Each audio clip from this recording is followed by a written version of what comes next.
Chapter 2. The 5 Financial IQs. There are 5 basic financial IQs.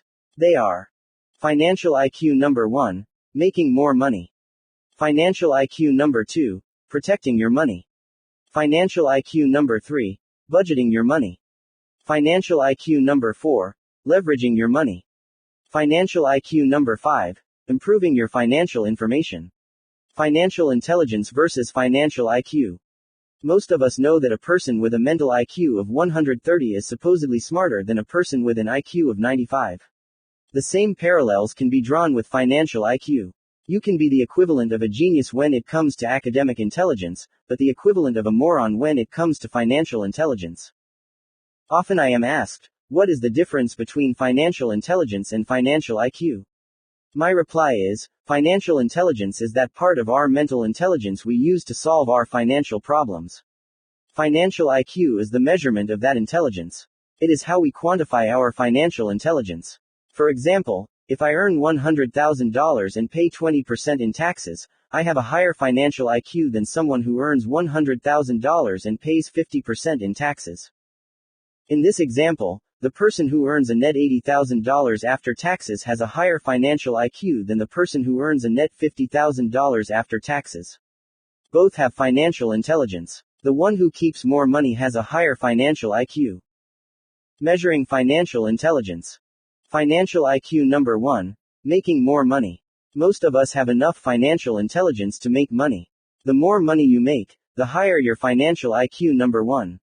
In other words, a person who earns $1 million a year has a measurably higher financial IQ number 1 than a person who earns $30,000 a year.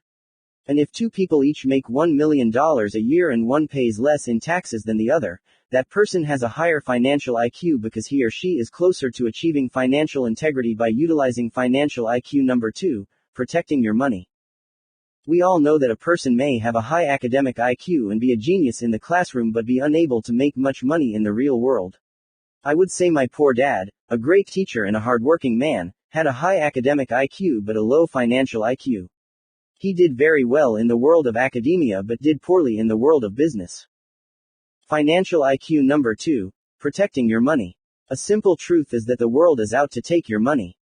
But not all who take your money are crooks or outlaws. One of the biggest financial predators of our money is taxes. Governments take our money legally.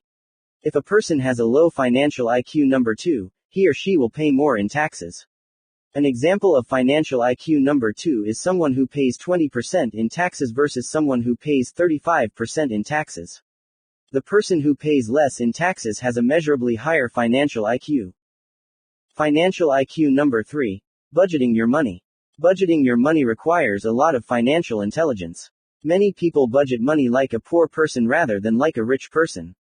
Many people earn a lot of money but fail to keep much money, simply because they budget poorly. For example, a person who earns and spends $70,000 a year has a lower financial IQ number 3 than a person who earns $30,000 and is able to live well on $25,000 and invest $5,000.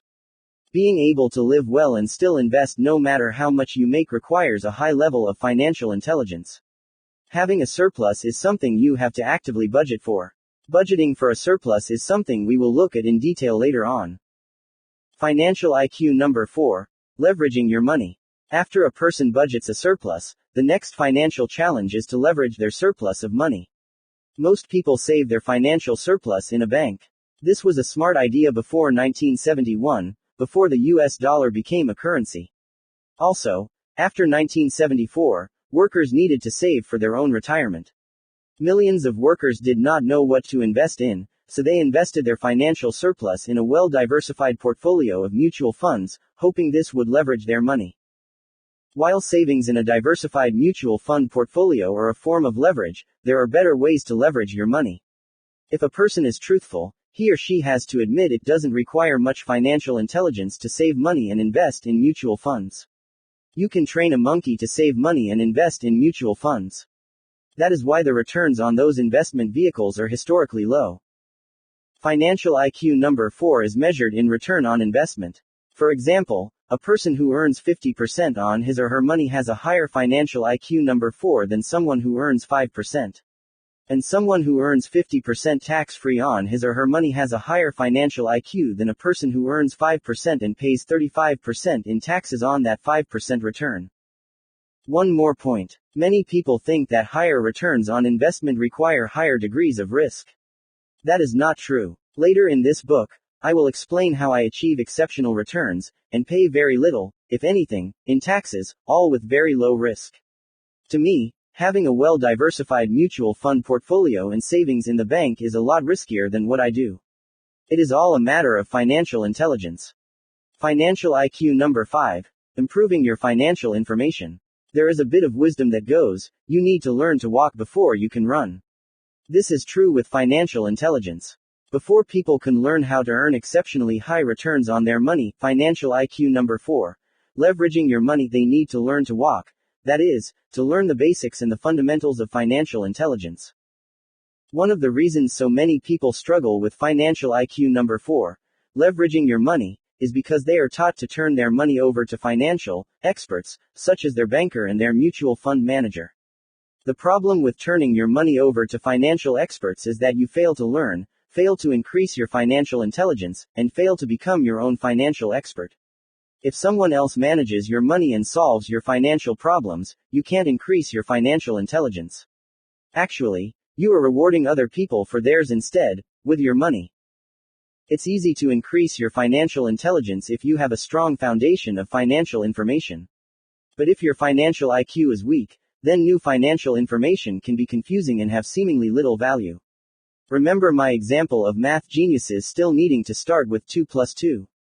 One of the benefits of being dedicated to your financial education is that over time you will be better able to grasp more sophisticated financial information, just as mathematicians are able to do complex equations after years of practicing math problems. But, again, you need to learn to walk before you can run. Most of us have been in a class, lecture, or conversation where the information went right over our heads. Or we have been in a class where the information was so complex, attempting to grasp what was being said hurt our heads. This means either the teacher is a lousy teacher, or the student needs a little bit more basic information. Personally, I do pretty well when it comes to financial information. After years of study, I can sit in a room and understand most financial concepts. Yet when it comes to technology, I am a Technosaurus Rex. I am a dinosaur. I can barely use a cell phone or turn on a computer. Almost everything to do with technology goes right over my head. When it comes to technology IQ, mine is at the lowest level. The point is that we all have to start somewhere. If I tried to take a class on website design, I would be in serious trouble. You need to learn how to turn the computer on before you can try to design websites. The basic level of information required to succeed in the class would be above my head. My job in this book is to make financial information as simple as possible. My job is to promote the financial understanding of some very complex financial strategies. In this book, my promise to you is that I write only about things I have done or am currently doing. As you know, there are many teachers and authors who tell you what you should be doing, but don't do what they are advising. Many financial experts and teachers do not really know if what they talk or write about actually works. In other words, many people do not walk their talk. For example, many financial experts advise saving money and investing in a well-diversified portfolio of mutual funds. The problem with that advice is most advisors don't know if it will work over time. It sounds good. It's simple to do. It doesn't require much financial intelligence to follow this advice. My question is, will the advice work? Will the financial advisor guarantee you that this strategy will make you financially secure? What if the dollar plunges to zero and wipes out your savings? What if the stock market crashes as it did in 1929? Will a well-diversified mutual fund portfolio survive a stock market panic and meltdown? What if inflation goes through the roof because the purchasing power of the dollar plunges and a quart of milk is $100? Could you afford it? What if the US government cannot pay the Social Security and Medicare costs of its elderly? I cringe whenever I hear a financial expert advising, save money and invest in a well-diversified portfolio of mutual funds. I want to ask that expert, will you guarantee that this financial strategy will work? Will you guarantee that this financial strategy will keep me and my family financially secure for the rest of our lives? If the financial advisor is honest, he has to say, no. I cannot guarantee that what I advise you to do with your money will keep you financially secure. I too cannot guarantee that what I recommend will keep you and your family financially secure in the future. There are simply too many changes and surprises ahead. The world is changing too rapidly. The rules have changed and are continuing to change. Expanding technology is turning poor nations into financial powers, creating more rich people and more poor people, and greater financial problems and opportunities. The reason I write, create financial products, and emphasize the importance of the 5 financial intelligences is because I believe the US and the world are in for an economic upheaval as we have never seen. There have been too many financial problems that have gone unsolved. Instead of using financial intelligence to solve them, we have thrown funny money at them. We have used old ideas to solve modern problems. Using old ideas to solve new problems only creates bigger and newer problems. This is why I believe the 5 financial intelligences are important. If you develop these 5 financial intelligences, you will have a better chance of doing well in a rapidly changing world. You will be better able to solve your own problems and increase your financial intelligence. Practicing what I preach. I want to assure you that I only write about what I do, or have done. That is why much of this book is written in story form, rather than as financial theory. This does not mean I recommend you do exactly what I do, nor does it mean what I do will work for you. I simply want to share with you my experiences, a journey of solving financial problems that continues today. I share with you what I have learned with the intent that it will assist you in increasing your own financial IQ. Number 5, improving your financial information. I also know that I do not have all the answers. I do not know if I could survive a massive financial disaster. What I do know is that whatever problems or challenges the future holds, I will look at them as simply opportunities to get smarter and increase my financial IQ. Rather than panic, I believe I can adjust and prosper because of my financial intelligence. I wish the same for you, which is why the Rich Dad Company and its products and programs were created. It's not about having the right financial answers, it's about having the right financial abilities. As my rich dad said, answers are about the past, and abilities are about the future. We have other IQs. We are all different. We have different interests and dislikes. We have different strengths and weaknesses. We have different gifts and geniuses. I say this because I do not think financial intelligence is the most important intelligence, or the only intelligence. Financial intelligence is simply an intelligence we all need since we live in a world of money, or to be more exact, currency. As my rich dad said, rich or poor, smart or not smart, we all use money. There are many important types of intelligence, such as medical intelligence. Every time I see my doctor, I am grateful that he dedicated his life to developing his intelligence and his gift. I am also glad that I have enough money and insurance to pay for whatever medical challenges I may face. To this, Rich Dad said, money is not the most important thing in life, but money does affect everything that is important. When you think about it, money affects our standard of living, health, and education. Studies show that poor people have poorer health, poorer education, and a shorter lifespan. Before going on with the development of our 5 financial intelligences, I want to be clear that I do not think financial intelligence is the most important of all intelligences. Money is not the most important thing in life. Yet if you stop and think about it, your financial intelligence does affect many things that are important to you in your life. Other types of intelligence. Today, there are a number of different intelligences we need to survive and thrive in society. 3 important intelligences are: 1. Academic intelligence. Academic intelligence is our ability to read, write, do mathematics, and compute data. This is a very important intelligence. We use this intelligence to solve problems like knowing where and when a hurricane might strike and what kind of damage might be expected. 2. Professional intelligence. This is the intelligence we use to acquire a skill and earn money. For example, a medical doctor will spend years developing this very important intelligence. A doctor's skill will earn them a substantial income and solve many people's problems. In simple terms, professional intelligence is the intelligence we use to solve people's problems, and people are willing to pay money for those solutions. If my car is broken, I am very happy to pay money to the auto mechanic who fixes my car. I am also very happy to pay my housekeeper money. She solves a very big problem for my wife and me. She is important in our life. In my businesses I have different people who manage different aspects of my businesses. These individuals tend to have great people skills, as well as great technical skills. These people, and their varied intelligences, are essential to my businesses. An important lesson from Rich Dad was that different businesses require different technical intelligences. For example, in the Rich Dad company, I need people with excellent business and people skills. In my real estate businesses, I need people with technical skills, such as licensed plumbing and electrical professionals. 3. Health intelligence. Health and wealth are related. Health care, and consequently health, is rapidly becoming the biggest problem facing our world. Social Security is only a $10 trillion problem. Medicare is a $64 trillion problem. As you know, there are many people getting rich by making other people sick. The junk food, soft drink, cigarette, alcohol, and prescription drug industries are a few examples. And the costs of these health problems are passed on to you and me in the form of taxes. A few months ago, I went to a boys and girls club to assist in their financial education program. It was an eye-opening experience. Talking to the staff dentist, I learned that the main reason inner-city kids miss school is because of toothaches. The cause of the toothaches is sugar drinks and a lack of dentists. This leads to poor health and obesity, which can bring on diabetes. Personally, I think it's tragic that the US spends billions fighting a war, yet does not provide health education and health care for all kids. My point is we need different types of education and intelligences to do well in this brave new world we live in. While I do not think financial intelligence is the most important intelligence, it does affect everything that is important. Not everyone needs financial intelligence.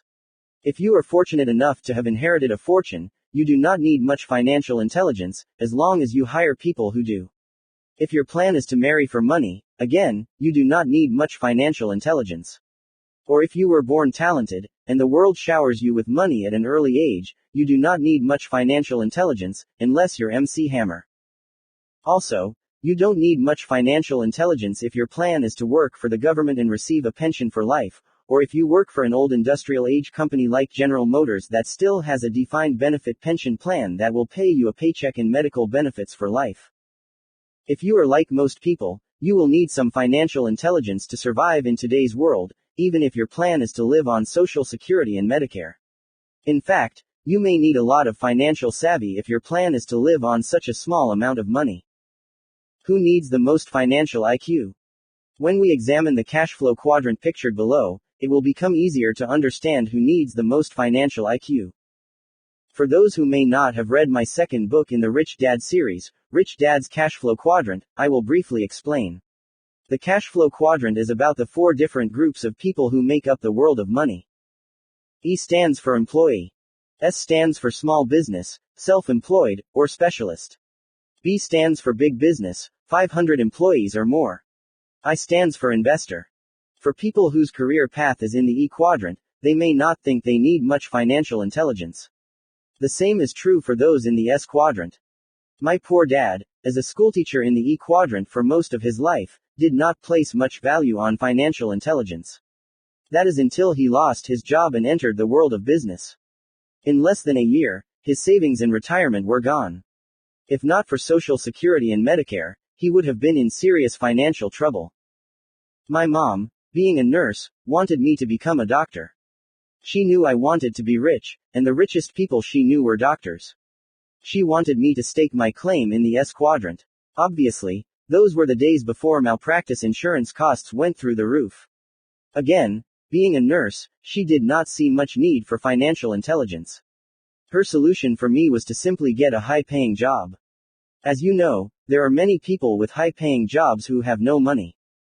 If you want to be an entrepreneur who builds a B quadrant business, or a professional investor in the I quadrant, financial intelligence is everything. For those in the B and I quadrants, financial intelligence is essential because it's the intelligence that gets you paid. In the B and I quadrants, the higher your financial intelligence is, the higher your income will be. Rich Dad said to me, you can be a successful doctor and be poor. You can also be a successful schoolteacher and be poor. But you cannot be a successful entrepreneur or investor and be poor. Success in the B and I quadrants is measured in money. That is why financial intelligence is so important. In summary, after 1971, the dollar turned into a currency. In 1974, businesses stopped paying employees a paycheck for life. As a result of these two major changes, financial intelligence became more important than ever. While financial intelligence is important for everyone, it's even more important for certain people, specifically those who plan on staking their professional claims in the B and I quadrants. One of the reasons our school systems do not teach students much about money is because most schoolteachers operate from the E quadrant, and thus our schools prepare people for the E and S quadrants. If you plan on operating out of the B and I quadrants, then the 5 financial intelligences are essential, and you won't learn them in school. In summary, the 5 financial IQs are: 1. Financial IQ number 1, making more money. 2. Financial IQ number 2, protecting your money. 3. Financial IQ number 3, budgeting your money. 4. Financial IQ number 4, leveraging your money. 5. Financial IQ number 5, improving your financial information. Financial intelligence is the intelligence we use to solve our specific financial problems, and financial IQ measures, or quantifies, our results.